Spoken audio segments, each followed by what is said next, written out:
Hello guys, this is Vardhan Chopra.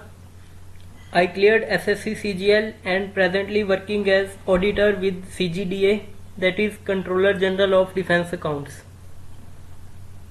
So जब आप किसी मुकाम पर पहुंच जाते हैं तो ये आपका फर्ज बनता है कि आप दूसरे लोगों को भी गाइड करें। आज मैं आप लोगों के साथ शेयर करूंगा मेरी स्ट्रेटेजी, जिसे फॉलो करके मैंने ये एग्ज़ाम क्लियर किया और आप भी कर सकते हैं। तो चलिए स्टार्ट करते हैं। आज के समय में ज़्यादातर युवा सरकारी नौकरी पाने की तमन्ना रखते हैं। ऐसा ही एक सपना मैंने भी देखा था। जब मैं अपने कॉलेज के फाइनल सेमेस्टर में था तब मैंने डिसाइड किया कि मैं इस एग्ज़ाम की प्रेपरेशन करूंगा। यहाँ मैं आपको ये बता दूं कि मैंने इस एग्ज़ाम के लिए कोई फॉर्मल कोचिंग नहीं ली, सिर्फ स्टैंडर्ड बुक्स फॉलो की और घर पर सेल्फ स्टडी की। किसी भी एग्ज़ाम में अपीयर होने से पहले यह ज़रूरी है कि हम उस एग्ज़ाम को जानें, उसे समझें, और इसका बेस्ट तरीका होता है उस एग्ज़ाम की नोटिफिकेशन को पढ़ना। So the first step is go through the notification of exam to understand the nature and requirement of the exam and more importantly the syllabus of the exam.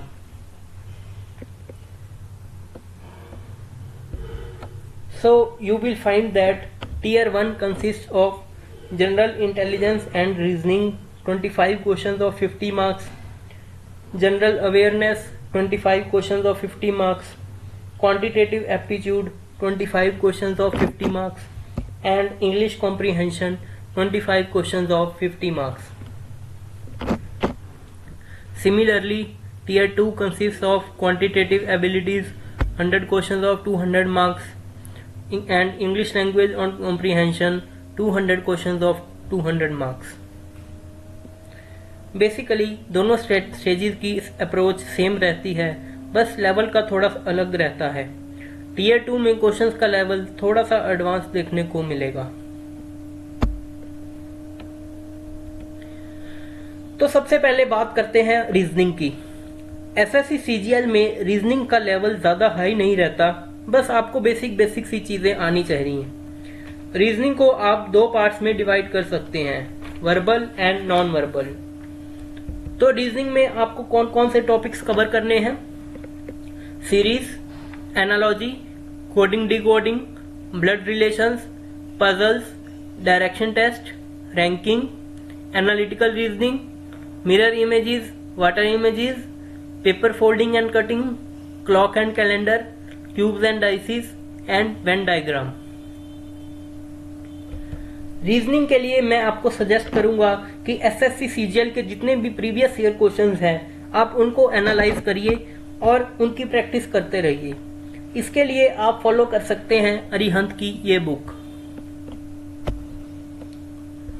अगर आपके पास time sufficient है तो आप RS Agarwal की book A Modern Approach to Verbal and Non-Verbal Reasoning भी follow कर सकते हैं।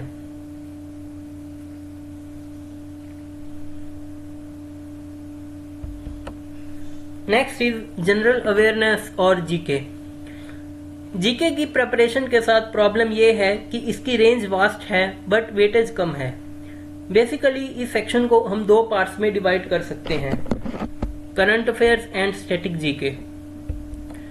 करंट अफेयर्स के लिए आपको डेली न्यूज़पेपर रीडिंग की हैबिट डालनी होगी।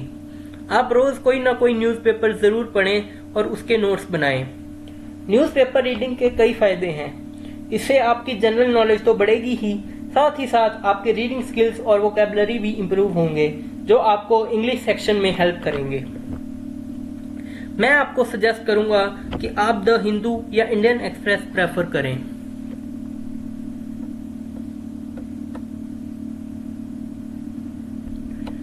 आप अपने नोट्स को सप्लीमेंट कर सकते हैं ज्ञानम की मंथली मैगजीन से, या ऐसे कई और प्लेटफॉर्म्स हैं जैसे करियर पावर, एसएससी अड्डा, affairs cloud, GK today etcetera, जिनके मंथली कंपाइलेशन आप फॉलो कर सकते हैं। एटलीस्ट पिछले एक साल के करंट अफेयर्स प्रिपेयर करें।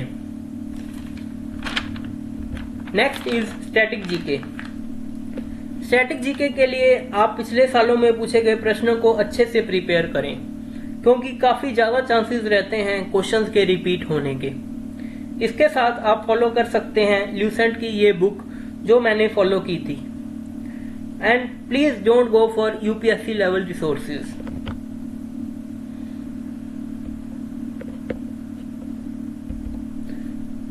अब हमारे 2 सेक्शंस कवर हो गए और रह गए 2 sections, quantitative aptitude and English.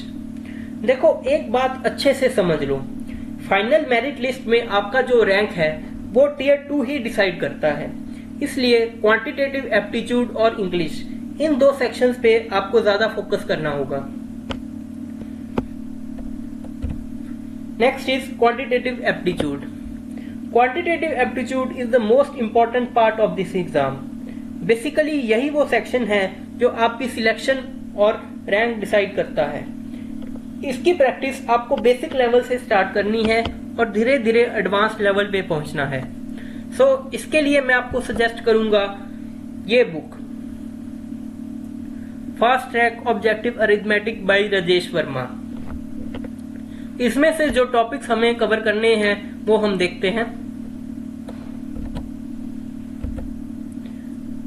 हमें ये टॉपिक्स कवर करने हैं HCF and LCM, decimals and fractions, indices and surds, average, percentage, profit and loss, simple and compound interest, ratio and proportion, mixture and alligation, partnership, problems on ages, work time and wages, pipes and cisterns, time, speed and distance, problems based on trains, boats and streams, races and games of skill, geometry, coordinate geometry, trigonometry, heights and distances, permutation and combination, probability, area and perimeter, volume and surface area, and last but not the least, data interpretation.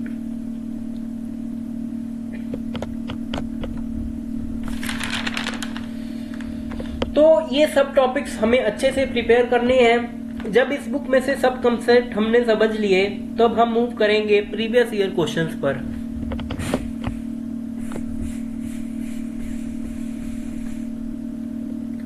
इससे हमें एक idea होगा कि किस type के question exam में पूछे जाते हैं। तो ये तो हो गया बेसिक लेवल। अब हमें मूव करना है एडवांस लेवल की तरफ। अगर आप टियर 1 और टियर 2 को कंपेयर करेंगे तो आप देखेंगे कि दोनों में लेवल का काफी डिफरेंस है। टियर 1 की तैयारी के साथ आप टियर 2 में नहीं बैठ सकते, तो अब आपको हाई लेवल क्वेश्चंस करने होंगे। इसके लिए मैं आपको सजेस्ट करूंगा कैट लेवल की ये book, how to prepare for quantitative aptitude by Arun Sharma.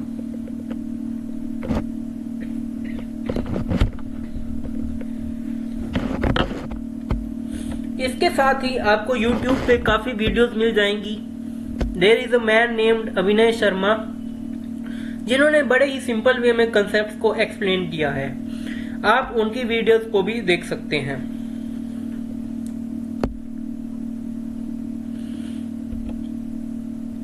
अब बात आती है कि हम एग्जाम में अपनी कैलकुलेशन स्पीड को कैसे इंक्रीज करें।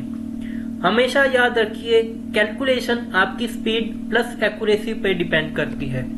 तो आप एग्जाम में अप्रोक्सीमेशन यूज कर सकते हैं और डिजिटल सम भी यूज कर सकते हैं। इसके साथ ही आपको सिंपल कैलकुलेशन डेली प्रैक्टिस करनी होगी अपने माइंड में, कि ताकि आपको एग्जाम में पेन उठाने की जरूरत ना पड़े। इसी के साथ ही आप अपने दिनचर्या में डेली के काम करते हुए टेबल्स को रिवाइज करें और खुद की ट्रिक्स डेवलप करें। So what you need to learn: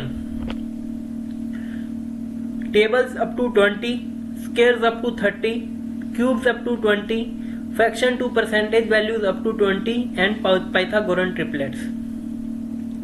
यहाँ आपके रेफरेंस के लिए मैंने कुछ Pythagorean triplets भी यहाँ लिखे हैं जो आप याद कर सकते हैं।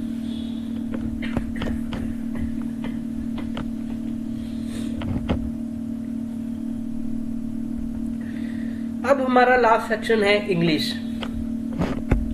इंग्लिश में हमसे जो चीजें पूछी जाएंगी वो हैं reading comprehension, para jumbles, sentence improvement, cloze test, active passive, error spotting, fill in the blanks, one word substitution, synonyms and antonyms, spelling correction and idioms and phrases. English के लिए मैं आपको रिकमेंड करूंगा कि आप ये बुक जरूर पढ़िए, word power made easy by Norman Lewis. This is one of the best books available for building vocabulary. इसके साथ ही आप प्रीवियस ईयर क्वेश्चंस एनालाइज करें और साथ में ये बुक जरूर पढ़ें, objective general English by SP Bakshi. इसके अलावा न्यूज़पेपर रीडिंग, जिसकी बात हमने पहले की है, वो तो आपको करनी ही है. सो टीयर 1 के लिए तो ये सब सफिशिएंट रहेगा. अगर हम बात करें टीयर 2 की, तो इसके लिए आपको थोड़ा सा वैल्यू एडिशन करना पड़ेगा. इसके लिए आप ये 2 बुक्स फॉलो कर सकते हैं, English for general competition for plinth to paramount by Neetu Singh plus English grammar and composition by Wren and Martin. Okay,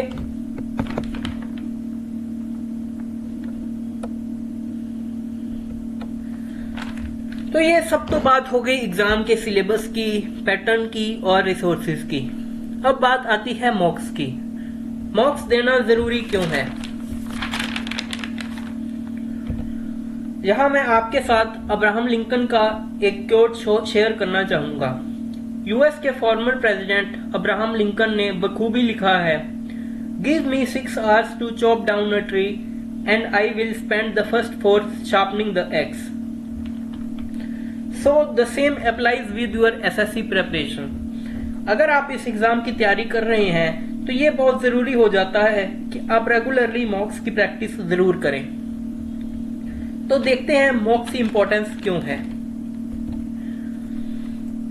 मॉक्स offer a good amount of practice before the actual exam, increase the speed of problem solving, help you know in which subject you are weak, help you analyze your preparation and performance, help you know how to use time effectively, reduce your pre-exam nervousness, and help you keep a track of your progress.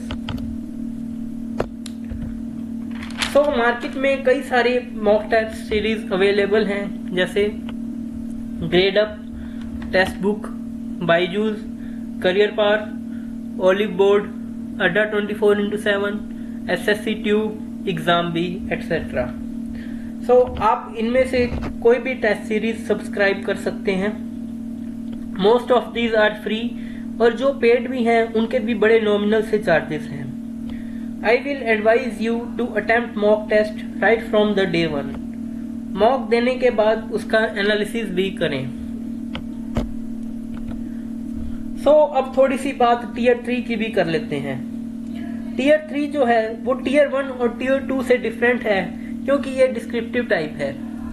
इसमें आपको एक ऐसे लिखना होता है 250 words में और एक लेटर लिखनी होती है 150 वर्ड्स में.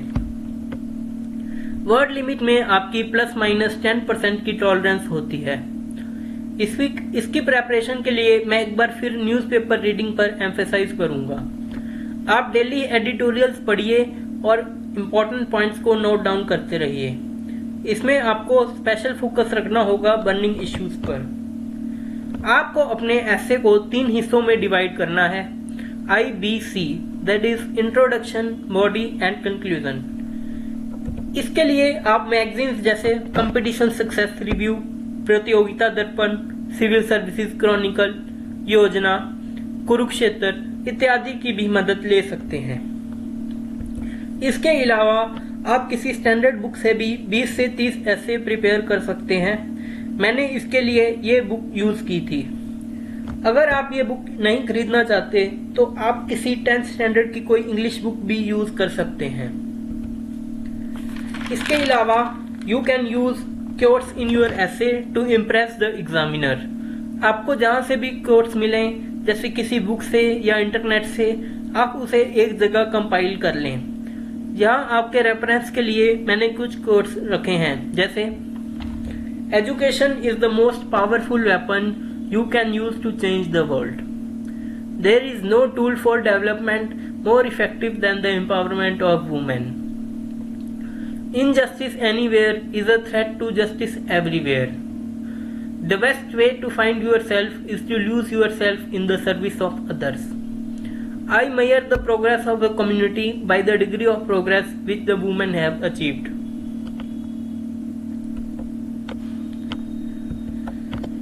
तो लास्ट में मैं आपसे यही कहूंगा कि इस पूरे एग्जाम की जर्नी के दौरान एक पॉजिटिव माइंडसेट रखें. Exam gets delayed again and again due to various reasons and the entire selection process takes more than 1 year. So आपको एक पॉजिटिव एटीट्यूड के साथ तैयारी करते रहनी होगी. So that was all. अगर ये वीडियो आपको अच्छी लगी हो तो और थोड़ी सी भी हेल्पफुल लगी हो तो वीडियो को लाइक, शेयर और चैनल को सब्सक्राइब जरूर करके जाना. इसी से हमें मोटिवेशन मिलती है. Thanks for watching.